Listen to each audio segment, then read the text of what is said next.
இப்போ ஒரு யாருக்குமே குருவே தேவைப்பட மாட்டாருமா. சூட்சமத்துல அலைவரிசை வந்து ஒவ்வொருத்தருடைய உயிர் துளிக்கும் அவங்கவுங்களுக்குன்னு ஒரு அலைவரிசை இருக்கு. அது வந்து வழிகாட்டும், வழி நடத்தும். இப்போ எல்லாருக்குள்ளேயும் ஒரு சின்ன தியானம் நடக்குது.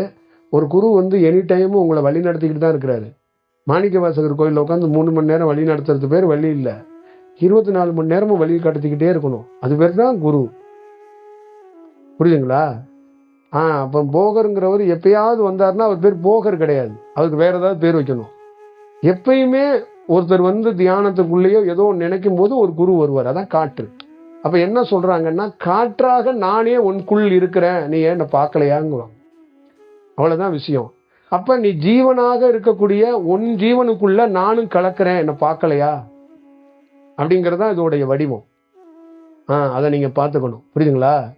ஒரு குரு பிரத்யேகமா எந்த மனிதர்களை விட்டும் போக மாட்டாங்க. அவங்களுடைய நோக்கம் உங்களை எப்படியாவது நல்வழிப்படுத்தணுங்கிறதுக்காக தான். நீங்க அப்படி இப்படி கொஞ்சம் கடையில போய் ஸ்நாக்ஸ் சாப்பிடும்போது ஓடி போயிடுறாங்க. ஸ்நாக்ஸுங்கிறது இந்த ஸ்நாக்ஸ் இல்லை, நீங்க வாழ்க்கையோட ஸ்நாக்ஸ் சாப்பிட போயிடுறீங்க. அதுக்கு தான் அவர் வந்து என்னடா அப்படி பண்றாங்களே அப்படின்ட்டு கொஞ்சம் விலகி நின்றுக்கிறாங்க. அப்போ உங்களுக்கான டைம் வரும்போது காத்திருக்கிறாங்க. அப்போ நீங்க என்ன பண்றீங்கன்னா, ஸ்நாக்ஸ் சாப்பிட போனால் வர மாட்டீங்க. 35 ஆண்டுகள் கழிச்சு டயர்டாகி அந்த கடமையெல்லாம் முடிச்சுட்டேன், இப்போ எனக்கு வாழ்க்கை கொடுன்னு அப்பதான் வர்றீங்க. இதுதான் நடக்குது. அதான் குண்டலினி சக்திங்கிறது ஒரு முறை எழுதுறது அப்படிங்கறது தாண்டி அதோடைய நோக்கம் வந்து அது விழிச்சா மூலாதாரத்தை தான் போகும். அதோட இடமே மூலாதாரம் தான். ஆனா அது மூலாதாரத்தை நோக்கி போகிறது எப்படின்னா, அது இயல்பாக அது போகணும் அப்படிங்கிறாங்க. அது இயல்பத்தை ஒருத்தருடைய உள்வினையில ஒவ்வொருத்தருடைய பயன்ல தான் இருக்காது. அது ஒரு இயல்பா நடந்துருச்சு. அது ஒரு குரு என்னன்னா, அந்த கட்டுப்பாட்டுல அந்த வழியில குருங்கிறதே எது அப்படின்னு சொல்றேன்னா உங்க காற்று தான். பிரத்யேகமா வேற எதுவும் குருன்னு நீங்க நினைச்சுக்கிட்டு ஏதாவது இமேஜினேஷன் பண்ணிட்டு போயிடாதீங்க. மாணிக்க வாசகர்னா ஒரு 4 உருவத்தை அவங்க கட்டி வச்சிருக்காங்களே, அது கிடையாது. உங்களுக்குள்ள காற்று தான் மாணிக்க வாசகர்.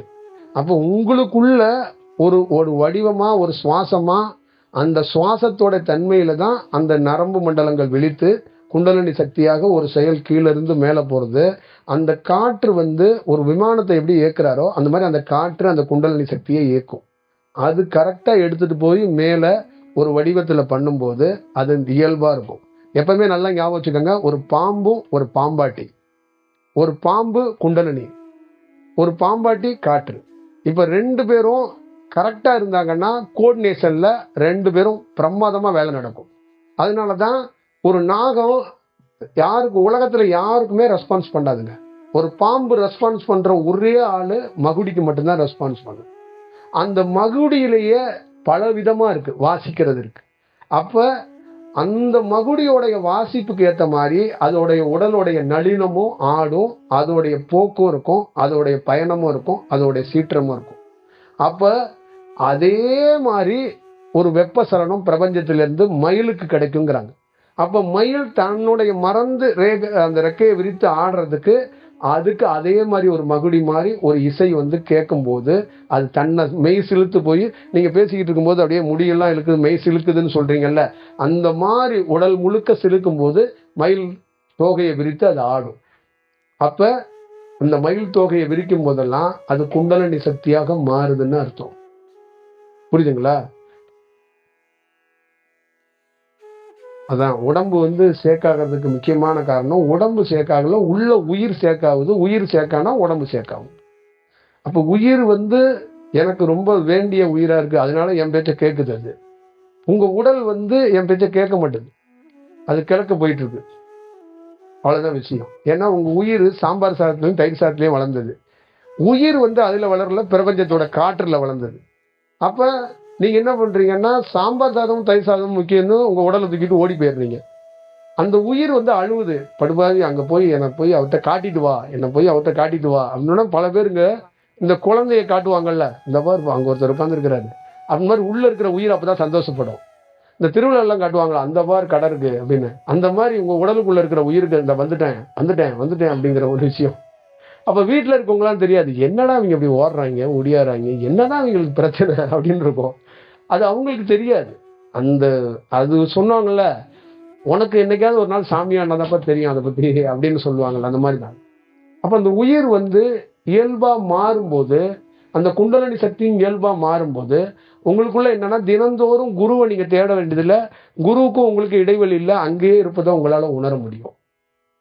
அப்ப அந்த உயிர் பலப்படுது, வளருது, மகிழ்ச்சியாகுது, உணருது, பல்வேறுபட்ட ஞான சம்பந்தமான தகவல்களை அது உணர்ந்து, அது கிரகித்து, அது ஒரு விஷயத்தை பிரசன்ட் பண்ணவே பார்க்குது. அப்படிதான் உடைய வடிவத்துக்குள்ள இருக்கு. அப்ப ஒவ்வொருத்தரும் வரும்போது பல்வேறுபட்ட இந்த மதுரைய இன்னைக்கு இருக்கிற இத்தனை கோடி இவ்வளோ ஜனங்க, இவ்வளோ உயிர் இந்த மதுரைக்குள்ள இருக்குன்னா, மாணிக்க வாசகருடைய தாக்கம் எப்படி இருந்திருக்கும், எப்படி இருக்குங்கிறத பார்க்கணும். ஏன்னா இந்த மதுரைக்கு பேஸ் மாணிக்க வாசகர் தான். புரியுதுங்களா? இந்த மதுரைக்கு பல பேருக்கு தெரியாது. நல்லா ஞாபகம் வச்சுக்கோங்க, ராகு கேது தனித்தனியா இருந்தா மனிதன், ரெண்டு சேர்த்து இருந்தா ஞானம். ஆனா இந்த ராகையும் கேதையும் ரெண்டையும் கலந்தா அவங்க யாரா இருப்பாங்கன்னா புதனா இருப்பாங்க. இந்த புதன் தான் ஞானத்துக்கே உச்சபட்ச ஞானம். புரியுதுங்களா? இப்ப புதன் ஒரு உச்சபட்சத்துல அந்த நாகம் ரெண்டு நாகமா இருக்கிறது ஒரே வடிவத்துல மாறி நிக்கிறது. அந்த ஒரு வடிவத்துல மாறி நிற்கும் போது அங்க நிறைய ஈர்ப்புல நிறைய நல்ல உயிர் துளிகள் உருவாகி நிறைய நல்ல ஞான கருத்துக்களை பேசுறதுக்கும் ஞான செயலை தெரிஞ்சுக்கிறதுக்கும் வாய்ப்பு உருவாகும். அப்படிதான் மதுரை மண்ணு புதன் சம்பந்தமான மண்ணு. இந்த மதுரையோட டவுன் எப்படி இருக்குன்னா புதனுடைய ஆதிக்கத்துல தான் இருக்கும்.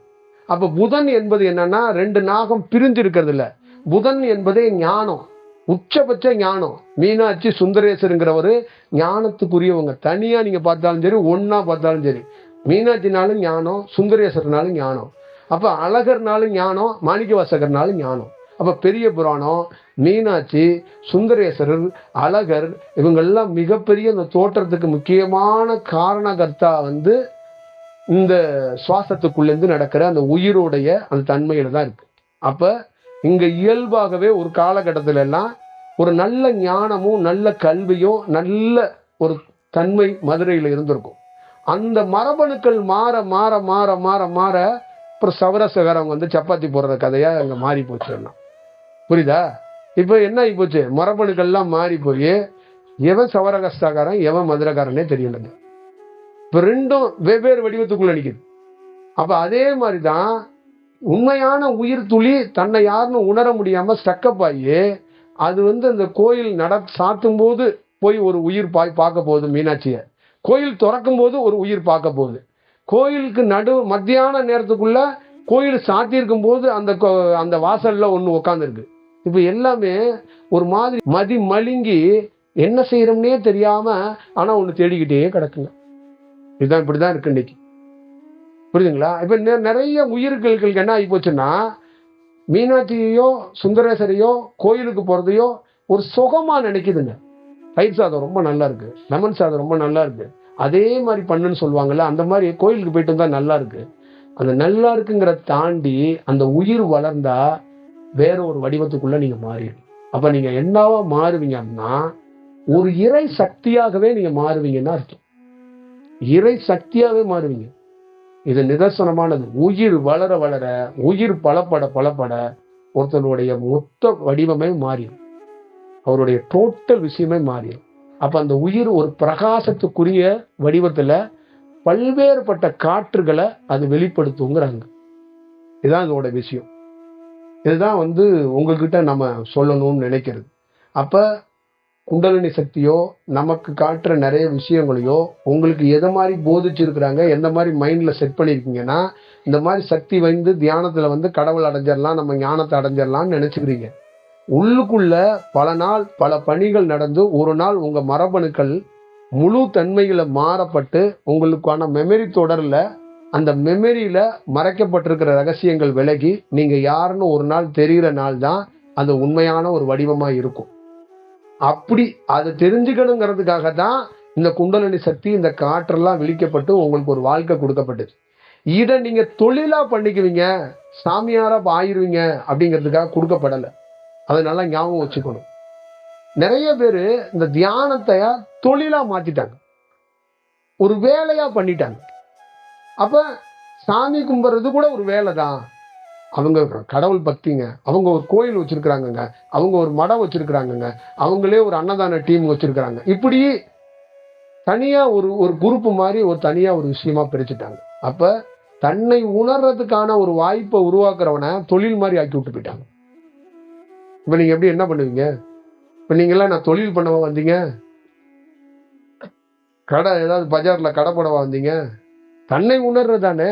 அப்ப அந்த தன்னை உணர்ற முயற்சிக்கு ஒரு மனிதனுடைய செயல்பாடுகள் எப்படி இருக்கணும்? எந்த வாழ்க்கையில உங்க பையனோ உங்க பொண்ணோ நாளைக்கு ஏதாவது செய்வாங்க அப்படிங்கிறது உங்களுக்கு ஆசை கற்பனை எல்லாம் இருக்கு.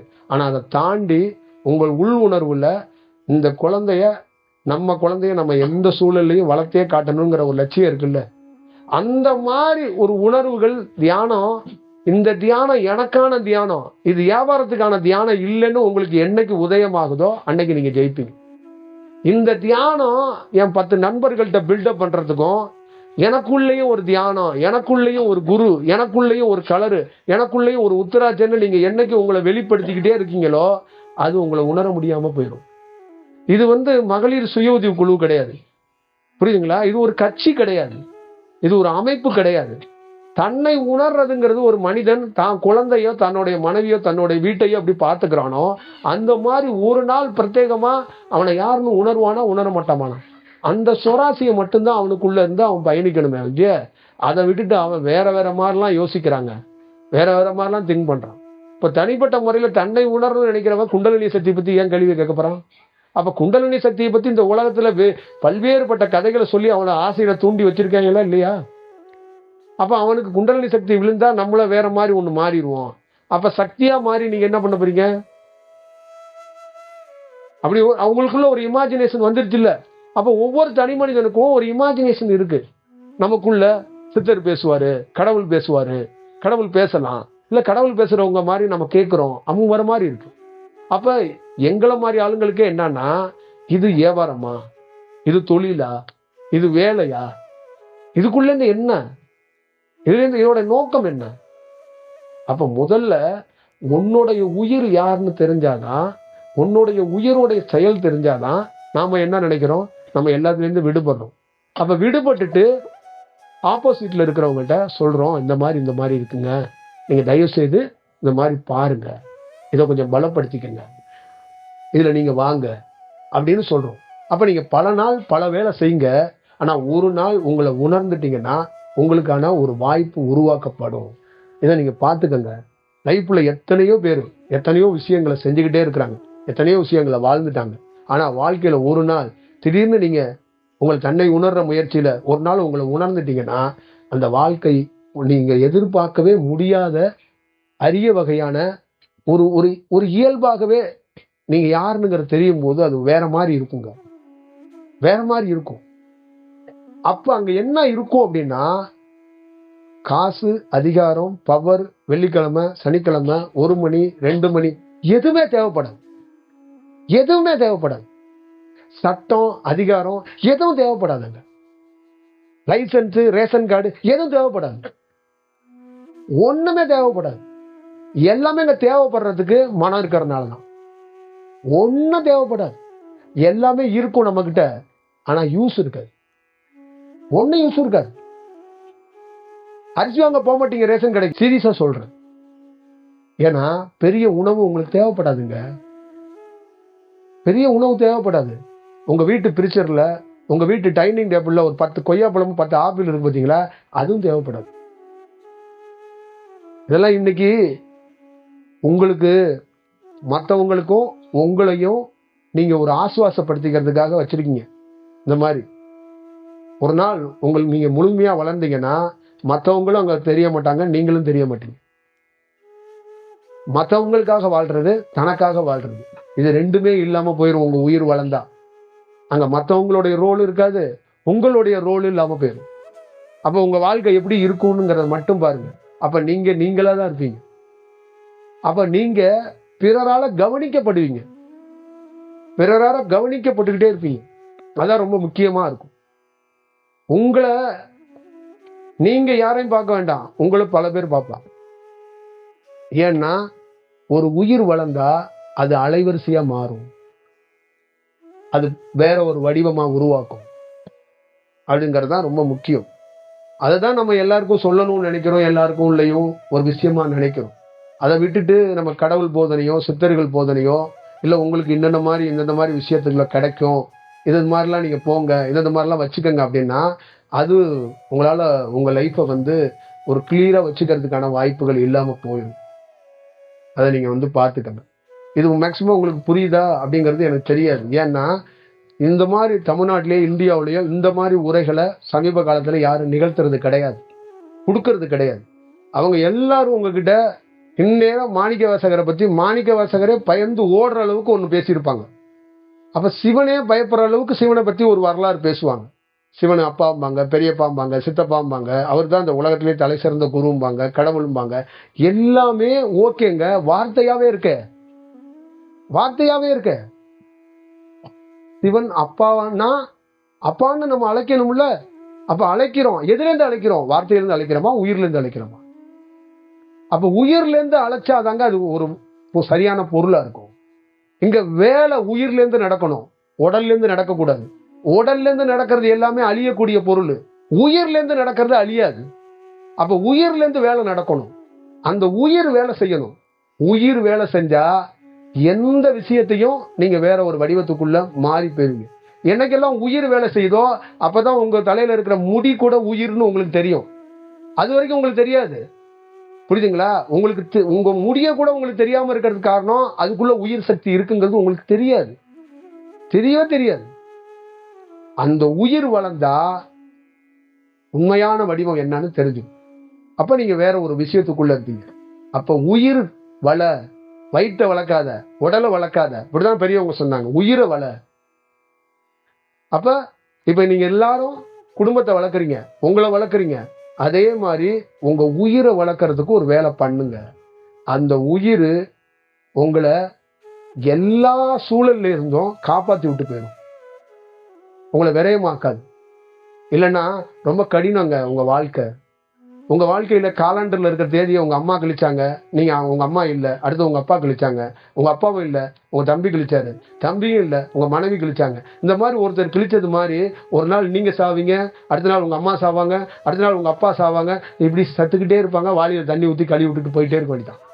அப்ப நிரந்தரம் இல்லாத, நிஜம் இல்லாத ஒரு வாழ்க்கைய நாம தண்ணியை ஊற்றி கழுவிக்கிட்டு போய்கிட்டே இருக்கிற மாதிரி ஒரு சூழல் தான். ஒரு நாள் கிழிச்சு போட்டுருவாங்க. அந்த கிழிக்கிறதுக்கு முன்னாடி இந்த சீட்டு என்னன்னு தெரிஞ்சுக்கிட்டு கிழிக்கணும். அதுக்கு வாய்ப்பை உருவாக்குங்க. உங்களை யாராவது கிழிக்கிறதுக்கு முன்னாடி நீங்க யாருன்னு தெரிஞ்சுக்கங்க. மேக்சிமம் நீங்க உங்களை யாருன்னு தெரிஞ்சுக்கிட்டா கிழிக்கிறதுக்கு வாய்ப்பே இல்லாம போயிடும். இதுதான் ரொம்ப முக்கியம். இது ரொம்ப ரொம்ப முக்கியம் தான்.